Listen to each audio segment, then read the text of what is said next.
Hallo und herzlich willkommen zurück beim German Vibes Podcast. Schön, dass ihr wieder da seid. Wir freuen uns sehr, dass ihr heute wieder mit uns Deutsch lernt.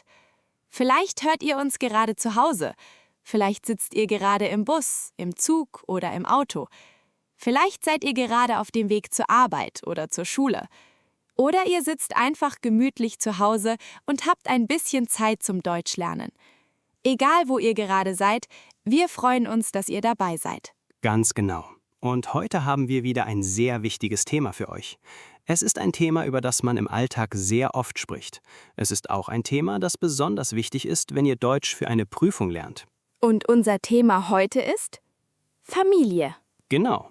Heute sprechen wir über die Familie. Wir sprechen über Eltern, Geschwister, Großeltern und andere Familienmitglieder. Wir sprechen darüber, mit wem wir zusammenleben. Wir sprechen darüber, was wir als Familie machen.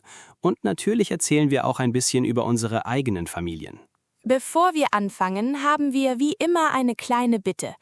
Wenn ihr Untertitel in eurer Sprache braucht, könnt ihr sie gerne aktivieren. Falls eure Sprache noch nicht verfügbar ist, schreibt uns einfach einen Kommentar. Wir lesen eure Kommentare sehr gerne. Und vielleicht ist eure Sprache schon bald dabei. Und bleibt natürlich bis zum Ende der Folge dabei. Denn am Ende kommt wieder Alex. Alex erklärt die wichtigsten Wörter aus unserer Folge langsam und mit einfachen Beispielen. Ihr könnt die Wörter hören, verstehen und danach selbst wiederholen. Also, Lukas, bist du bereit? Natürlich bin ich bereit. Aber ich habe eine wichtige Frage. Welche Frage? Wenn wir heute über Familie sprechen, wer ist dann deine Lieblingsperson in deiner Familie? Oh, das ist eine schwierige Frage. Warum? Weil meine Familie zuhören könnte. Jetzt verstehe ich. Du möchtest niemanden enttäuschen. Genau. Wenn ich sage, dass meine Schwester meine Lieblingsperson ist, dann fragt meine Mutter vielleicht, und ich? Das wäre wirklich gefährlich. Sehr gefährlich. Deshalb sage ich einfach, ich liebe alle meine Familienmitglieder. Eine sehr diplomatische Antwort. Danke. Ich habe lange dafür trainiert. Na gut, dann fangen wir mit einer einfachen Frage an. Mia, wie groß ist deine Familie? Meine Familie ist nicht besonders groß. Wir sind 4 Personen. Meine Mutter, mein Vater, meine Schwester und ich. Also hast du eine Schwester? Ja, ich habe eine Schwester. Sie ist jünger als ich. Wie viel jünger? Sie ist 3 Jahre jünger als ich. Als Kinder haben wir sehr viel Zeit miteinander verbracht. Habt ihr euch gut verstanden? Meistens. Meistens? Das klingt interessant. Natürlich haben wir uns manchmal gestritten. Ich glaube, das ist ganz normal zwischen Geschwistern. Worüber habt ihr gestritten? Über viele kleine Dinge. Zum Beispiel über Kleidung oder über das Fernsehen. Oder darüber, wer zuerst ins Badezimmer gehen durfte. Das kenne ich.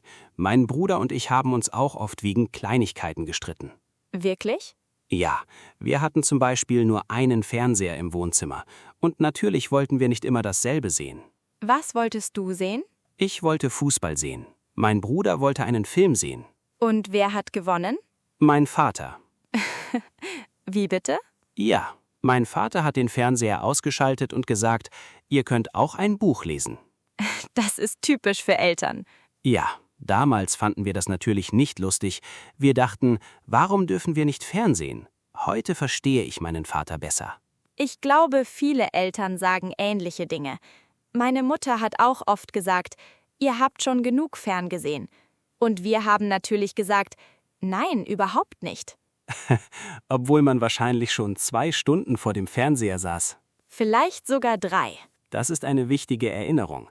Wenn wir über Familie sprechen, denken wir oft zuerst an unsere Eltern und Geschwister. Aber Familie bedeutet natürlich viel mehr. Genau. Wir haben auch Großeltern, also Großmutter und Großvater. Oder wir können auch Oma und Opa sagen. Ich habe meine Großeltern als Kind sehr oft besucht. Meine Oma hat immer sehr gut gekocht. Was hat sie gekocht? Sehr viele verschiedene Sachen. Aber besonders gerne habe ich ihre Suppe gegessen. Nur Suppe? Nein, natürlich nicht. Sie hat auch Kuchen gemacht. Ah, jetzt verstehe ich. Der Kuchen war wahrscheinlich wichtiger als die Suppe. Vielleicht. Meine Oma hat immer gesagt, Lukas, möchtest du noch ein Stück Kuchen?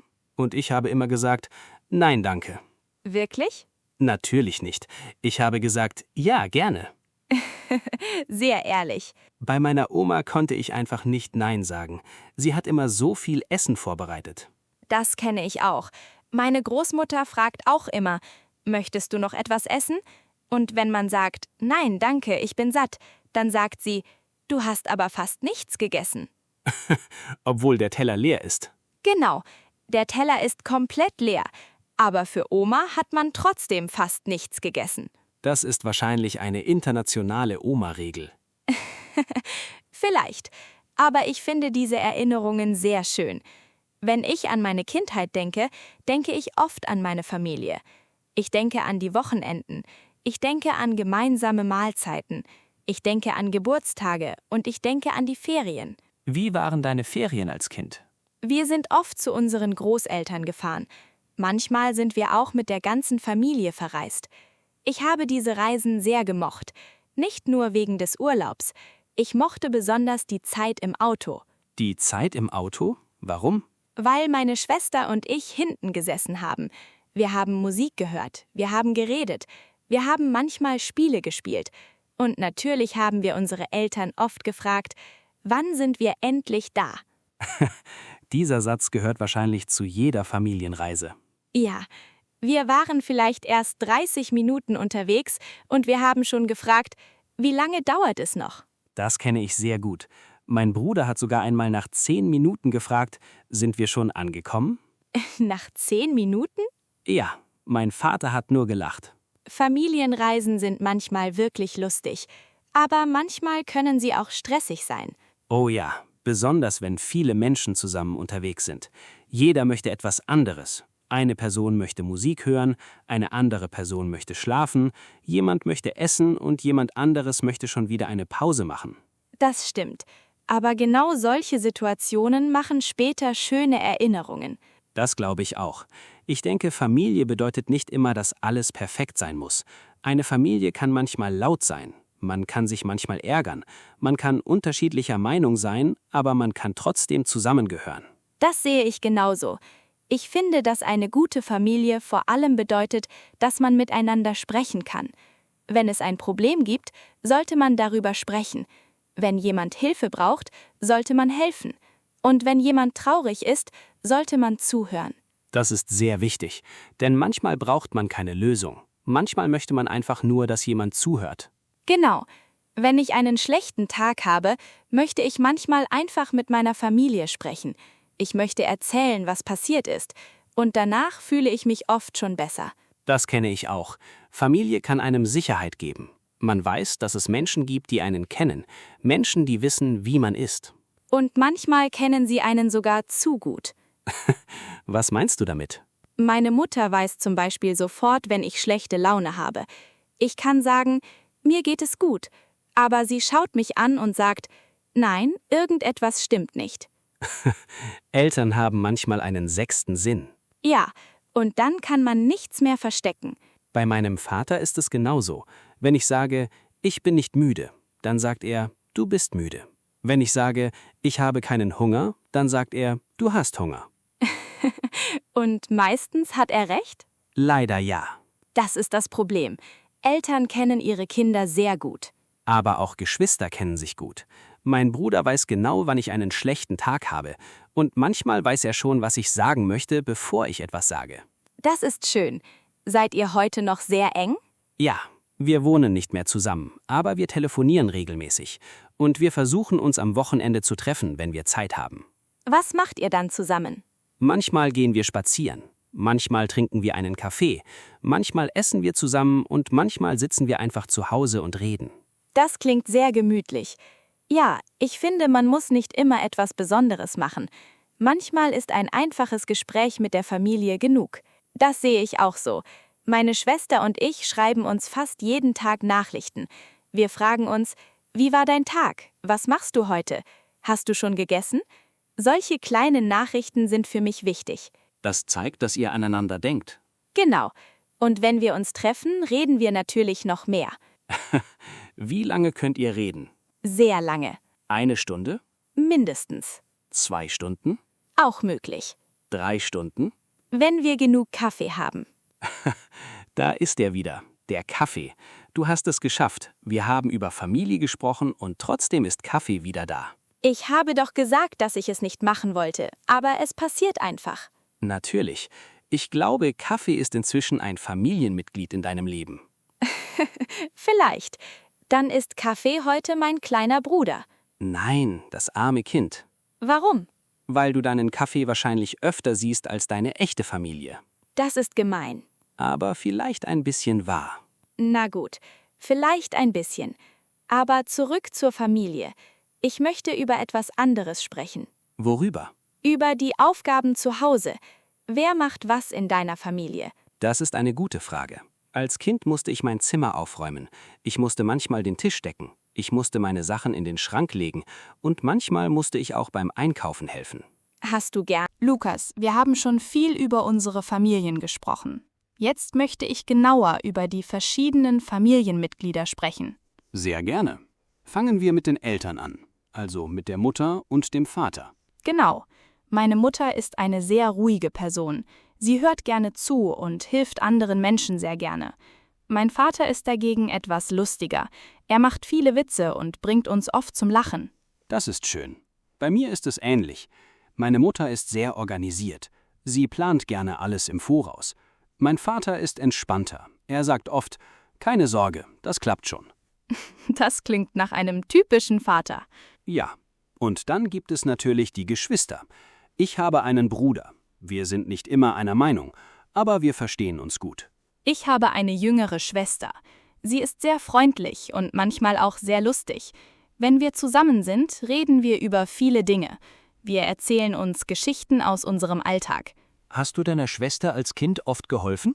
Ja, besonders bei den Hausaufgaben. Manchmal hat sie etwas nicht verstanden. Dann habe ich versucht, es ihr zu erklären. Das ist schön. Ich habe meinem Bruder auch oft geholfen, aber manchmal wollte er meine Hilfe gar nicht. Warum? Weil er immer gesagt hat, ich kann das selbst. Das kenne ich. Geschwister wollen manchmal zeigen, dass sie alles alleine können. Genau. Aber wenn sie später wirklich Hilfe brauchen, kommen sie trotzdem zu uns. Natürlich. Dafür sind Geschwister auch da. Man kann zusammen lachen, man kann zusammen etwas machen und man kann sich gegenseitig helfen. Und dann haben wir noch die Großeltern, Oma und Opa. Meine Großeltern sind mir sehr wichtig. Als Kind habe ich sie oft besucht. Wir haben zusammen gegessen und viel geredet. Meine Großeltern haben mir auch viele Geschichten aus ihrer Kindheit erzählt. Ich fand das immer interessant. Sie hatten früher ein ganz anderes Leben. Das stimmt. Wenn man mit älteren Familienmitgliedern spricht, kann man viel über die Vergangenheit lernen. Und manchmal hört man Geschichten, die man vorher noch nie gehört hat. Genau. Deshalb finde ich es schön, wenn verschiedene Generationen Zeit miteinander verbringen. Da stimme ich dir zu. Und jetzt haben wir noch eine wichtige Frage. Was kann man sagen, wenn man über seine Familie sprechen möchte? Man kann zum Beispiel sagen, ich habe eine kleine Familie oder ich komme aus einer großen Familie. Man kann auch sagen, ich habe 2 Geschwister oder ich bin Einzelkind. Und wenn man über die Eltern spricht, meine Mutter arbeitet als Lehrerin, mein Vater arbeitet in einem Büro. Oder ganz einfach, meine Eltern wohnen in einer kleinen Stadt. Das sind einfache Sätze, aber sie helfen euch, über eure Familie zu sprechen. Und ihr könnt immer weitere Informationen hinzufügen. Zum Beispiel, ich habe einen Bruder, er ist älter als ich. Wir verstehen uns sehr gut. Am Wochenende treffen wir uns oft. So könnt ihr aus einem kurzen Satz langsam eine längere Antwort machen. Und genau das ist beim Deutschlernen sehr wichtig. Nicht nur einzelne Wörter lernen, sondern ganze Sätze sprechen. Richtig, denn wenn ihr regelmäßig solche Sätze übt, wird das Sprechen immer einfacher. Und jetzt denke ich, dass wir noch über etwas sehr Interessantes sprechen sollten. Was meinst du? Was Familien im Alltag zusammen machen. Oh ja, da gibt es wirklich viele Möglichkeiten. Ich finde, darüber kann man sehr viel erzählen. Das denke ich auch. Jede Familie hat ihre eigenen Gewohnheiten. Manche Familien verbringen sehr viel Zeit zusammen. Andere sehen sich nur am Wochenende. Bei meiner Familie ist das Wochenende besonders wichtig. Unter der Woche hat jeder viel zu tun. Meine Eltern arbeiten, meine Schwester hat ihre eigenen Termine und ich bin auch oft beschäftigt. Aber am Wochenende versuchen wir mehr Zeit miteinander zu verbringen. Was macht ihr dann? Das ist ganz unterschiedlich. Manchmal frühstücken wir lange zusammen. Wir sitzen am Tisch, wir trinken Kaffee oder Tee, wir essen Brot, Käse und Obst und wir reden über die Woche. Das klingt sehr gemütlich. Bei uns ist das ähnlich. Mein Vater liest morgens auf die Zeitung. Meine Mutter bereitet das Frühstück vor.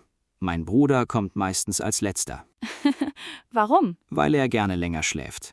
Wenn wir schon am Tisch sitzen, liegt er manchmal noch im Bett. Das kenne ich. In fast jeder Familie gibt es eine Person, die am Wochenende länger schläft. Genau. Und wenn wir dann sagen, das Frühstück ist fertig, dann sagt er, ich komme gleich. Und eine halbe Stunde später? Dann kommt er endlich. Sehr typisch. Nach dem Frühstück machen Familien oft verschiedene Dinge. Manche gehen spazieren, manche besuchen Freunde oder Verwandte. Andere bleiben einfach zu Hause. Meine Familie besucht manchmal meine Großeltern. Sie wohnen nicht sehr weit entfernt. Wir fahren ungefähr 30 Minuten mit dem Auto. Besuchst du sie oft? Ja, wenn wir Zeit haben. Meine Großeltern freuen sich immer, wenn wir kommen. Meine Oma fragt sofort, habt ihr Hunger? Natürlich. Diese Frage kennen wir schon. Ja. Und mein Opa fragt, wie läuft die Arbeit? Oder was gibt es Neues? Dann sitzen wir zusammen und reden. Ich finde solche Besuche sehr schön. Man muss gar nichts Besonderes machen. Manchmal reicht es, zusammen am Tisch zu sitzen. Das stimmt. Und manchmal spielen wir auch ein Kartenspiel. Mein Opa liebt Kartenspiele. Bist du gut darin? Ich dachte immer, ich bin gut. Aber mein Opa gewinnt fast jedes Mal. Dann hat er wahrscheinlich viel Erfahrung. Sehr viel Erfahrung. Und wenn er gewinnt, sagt er immer, ein bisschen Glück. Obwohl er wahrscheinlich genau weiß, was er macht. Natürlich, aber er möchte bescheiden sein. Neben den Wochenenden gibt es natürlich auch besondere Familienfeste. Zum Beispiel Geburtstage. Ja, Geburtstage sind bei uns sehr wichtig. Wir treffen uns meistens mit der ganzen Familie. Es gibt Essen, es gibt Kuchen und natürlich Geschenke. Wer bekommt bei euch die meisten Geschenke? Die Kinder. Natürlich. Das ist fair. Kinder freuen sich immer besonders über Geburtstage. Ja, aber Erwachsene freuen sich auch. Sie tun nur so, als wäre es nicht wichtig. Das stimmt. Jeder freut sich über ein schönes Geschenk. Bei Geburtstagen sprechen wir oft über alte Erinnerungen. Jemand erzählt eine Geschichte aus der Kindheit. Dann erinnert sich plötzlich jeder an etwas anderes. Und am Ende lachen alle. Das finde ich besonders schön. Familien haben viele gemeinsame Erinnerungen. Manchmal erzählt man dieselbe Geschichte schon 10-mal, aber alle hören trotzdem zu. Oder jemand sagt, diese Geschichte kennst du doch schon. Und dann erzählt er sie trotzdem noch einmal.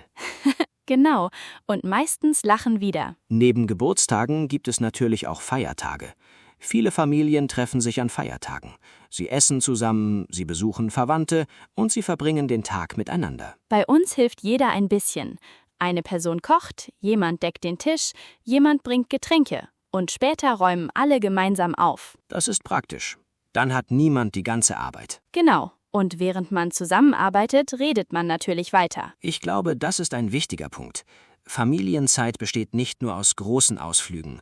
Auch kleine Dinge gehören dazu.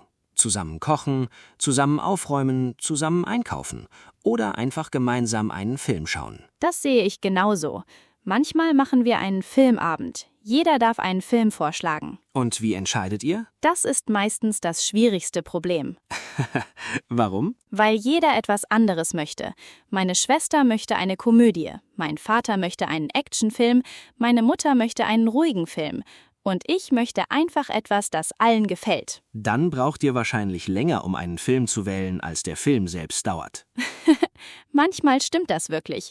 Nach 20 Minuten Diskussion sagt jemand, ist es nicht schon zu spät? Und dann schaut niemand mehr einen Film. Genau, aber wir lachen darüber. Und das ist auch schön. Ich finde, Familienaktivitäten müssen nicht perfekt sein. Wichtig ist, dass man gemeinsam etwas macht. Ja, ob man spazieren geht, zusammen isst, ein Spiel spielt oder einfach miteinander redet.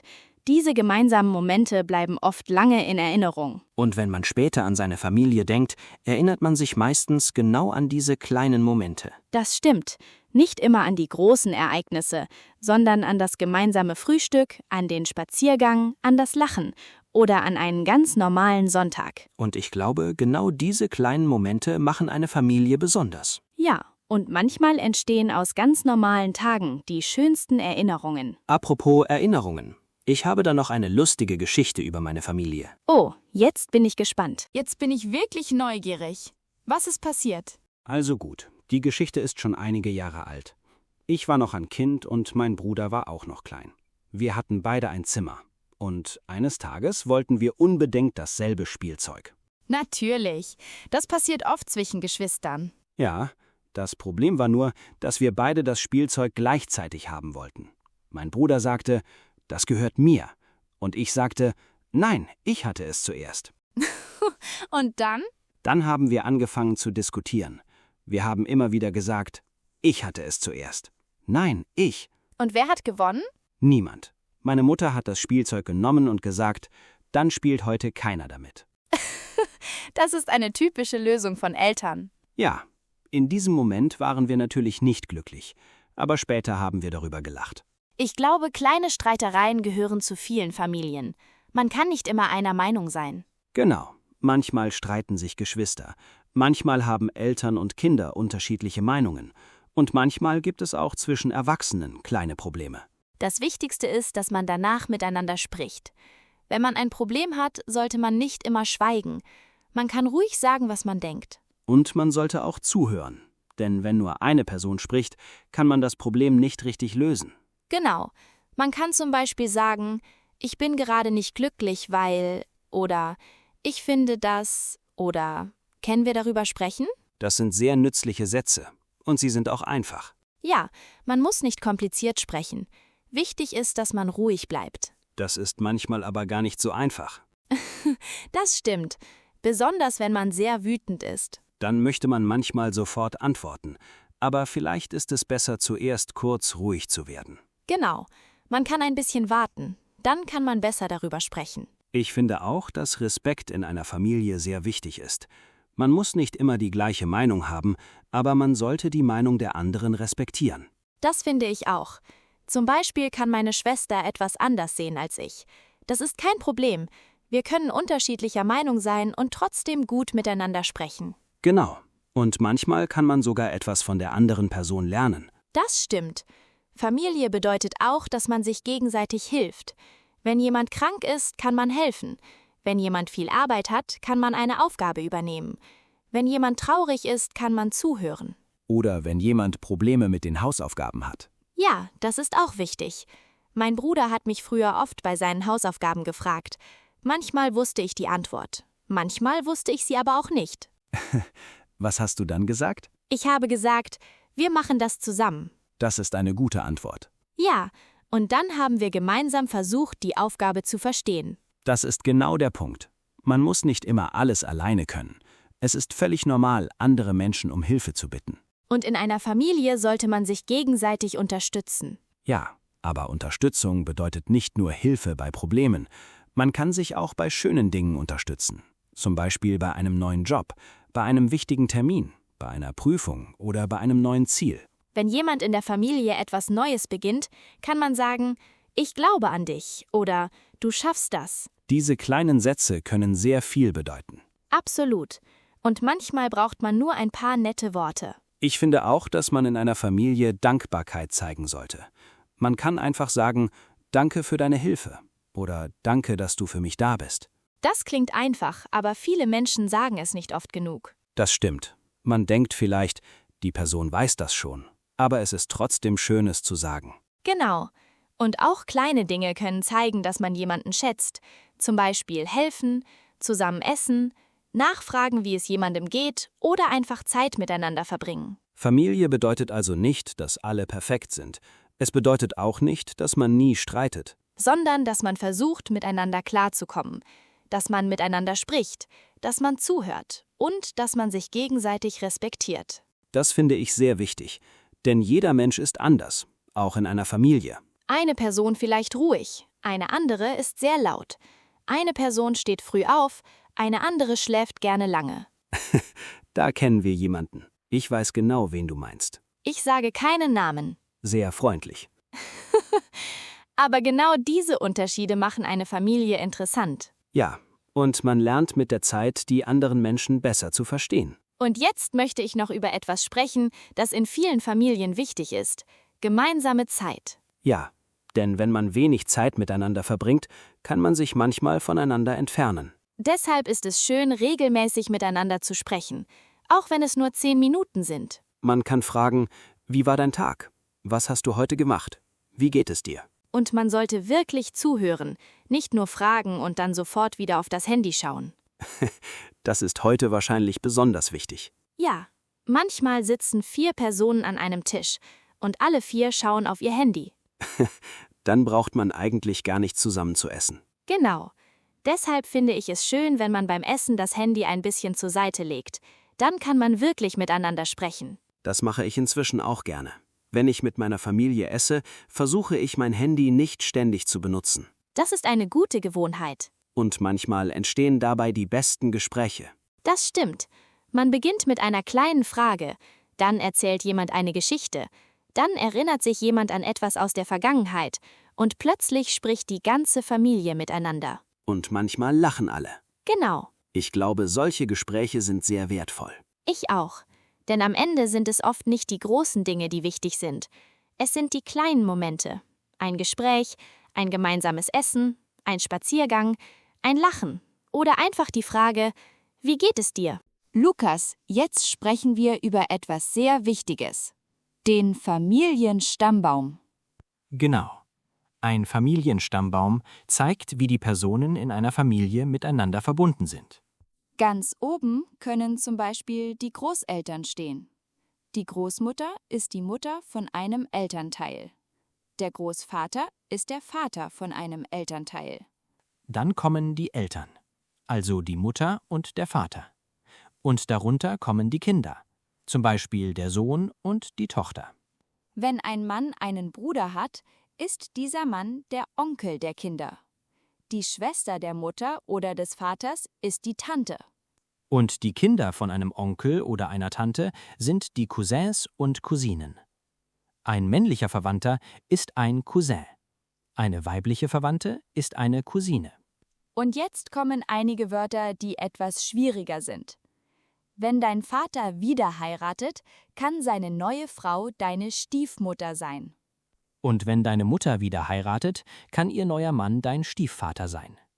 Der Sohn von deinem Stiefvater oder deiner Stiefmutter kann dein Stiefbruder sein. Und die Tochter kann deine Stiefschwester sein. Wenn dein Bruder verheiratet ist, ist seine Frau deine Schwägerin. Und wenn deine Schwester verheiratet ist ihr Mann dein Schwager. Auch die Eltern des Ehepartners haben besondere Namen. Die Mutter deines Mannes oder deiner Frau ist deine Schwiegermutter. Der Vater deines Mannes oder deiner Frau ist dein Schwiegervater. Und natürlich gibt es noch mehr Familienwörter. Der Bruder deines Ehepartners ist dein Schwager. Die Schwester deines Ehepartners ist deine Schwägerin. Wenn dein Kind heiratet, ist die Frau deines Sohnes deine Schwiegertochter. Der Mann deiner Tochter ist dein Schwiegersohn. Das sind viele Wörter. Aber keine Sorge, ihr müsst nicht alle Wörter sofort perfekt können. Genau, lernt sie langsam. Versucht zuerst, eure eigene Familie zu beschreiben. Zum Beispiel: Ich habe einen Bruder. Mein Bruder ist verheiratet. Seine Frau ist meine Schwägerin. Oder meine Schwester hat einen Sohn. Der Sohn meiner Schwester ist mein Neffe. Und die Tochter deiner Schwester oder deines Bruders ist deine Nichte. Sehr gut. Jetzt kennt ihr schon viele wichtige Wörter für den Familienstammbaum. Und wenn ihr diese Wörter regelmäßig hört und benutzt, werden sie immer einfacher. Genau. Familie kann manchmal wie ein großes Puzzle sein. Besonders wenn die Familie sehr groß ist. Dann braucht man vielleicht wirklich einen großen Familienstammbaum. Aber mit ein bisschen Übung versteht ihr schnell, wer ist. Lukas, ich glaube, wir haben heute schon sehr viel über Familie gesprochen. Wir haben über Eltern gesprochen, wir haben über Geschwister gesprochen, wir haben über Großeltern gesprochen, wir haben über Familienfeste gesprochen und wir haben auch über den Familienstammbaum gesprochen. Ja, genau. Und jetzt sind wir schon fast am Ende unserer Folge angekommen. Aber bevor Alex zu uns kommt und die wichtigsten Wörter aus der Folge erklärt, möchten wir noch etwas Besonderes machen. Genau, wir machen jetzt eine kleine Übung. Stellt euch vor, ihr seid gerade in einer mündlichen Deutschprüfung. Der Prüfer sitzt vor euch und stellt euch eine Frage. Ihr müsst dann ruhig antworten und etwas über eure Familie erzählen. Das ist eine sehr gute Übung. Und ich glaube, wir können es auch zusammen machen. Natürlich. Lukas, stell dir vor, du bist gerade in einer mündlichen Prüfung. Ich bin die Prüferin. Ich stelle dir jetzt eine Frage. Bist du bereit? Ja, ich bin bereit. Aber bitte sei eine nette Prüferin. Keine Sorge, ich bin sehr nett. Also, Lukas, erzähl bitte etwas über deine Familie. Wie groß ist deine Familie? Mit wem wohnst du zusammen? Hast du Geschwister?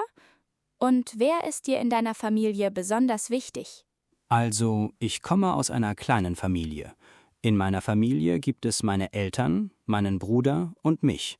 Meine Mutter und mein Vater sind sehr wichtige Menschen in meinem Leben. Sie haben mich immer unterstützt und mir bei vielen Dingen geholfen. Ich habe auch einen älteren Bruder. Als Kinder haben wir sehr viel Zeit zusammen verbracht.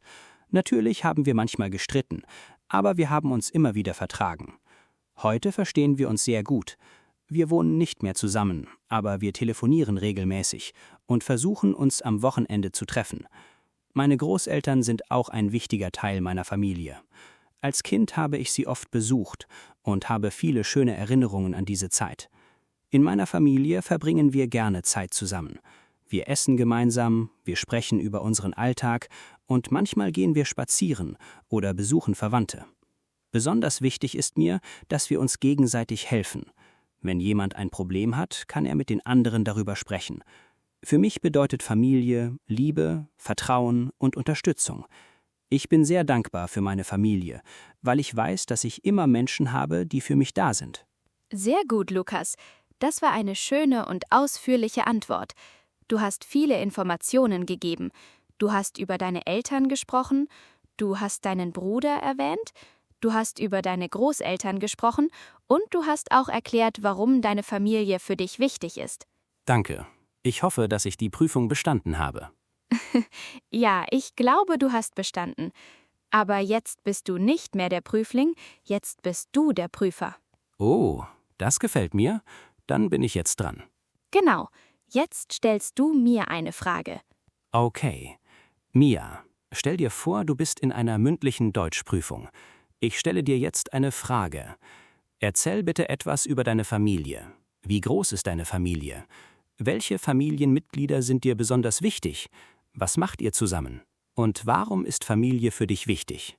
Also, ich habe eine kleine Familie. Meine Familie besteht aus meinen Eltern, meiner jüngeren Schwester und mir. Meine Eltern sind für mich sehr wichtig, weil sie mich immer unterstützen und mir zuhören, wenn ich ein Problem habe. Meine Mutter ist eine ruhige und freundliche Person. Sie hilft uns gerne und sie interessiert sich sehr für unseren Alltag.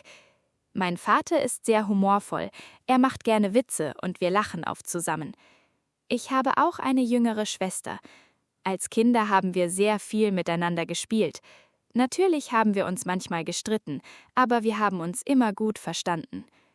Heute sprechen wir regelmäßig miteinander und erzählen uns, was in unserem Leben passiert. Auch meine Großeltern sind mir sehr wichtig. Ich habe sie als Kind oft besucht und habe viele schöne Erinnerungen an diese Besuche. Wir haben zusammen gegessen, lange gesprochen und manchmal einen Spaziergang gemacht. Am Wochenende versucht meine Familie Zeit miteinander zu verbringen. Wir frühstücken zusammen, kochen manchmal gemeinsam oder besuchen Verwandte. An besonderen Tagen feiern wir zusammen Geburtstage oder andere Feste. Für mich bedeutet Familie vor allem Liebe, Vertrauen und Zusammenhalt. Ich finde es wichtig, dass man miteinander spricht und sich gegenseitig hilft. Auch wenn man manchmal unterschiedliche Meinungen hat, sollte man respektvoll miteinander umgehen. Ich bin sehr froh, dass ich meine Familie habe und ich möchte immer Zeit mit den Menschen verbringen, die mir wichtig sind. Wow, das war auch eine sehr gute Antwort. Danke. Habe ich die Prüfung bestanden? Auf jeden Fall. Ich gebe dir eine sehr gute Note.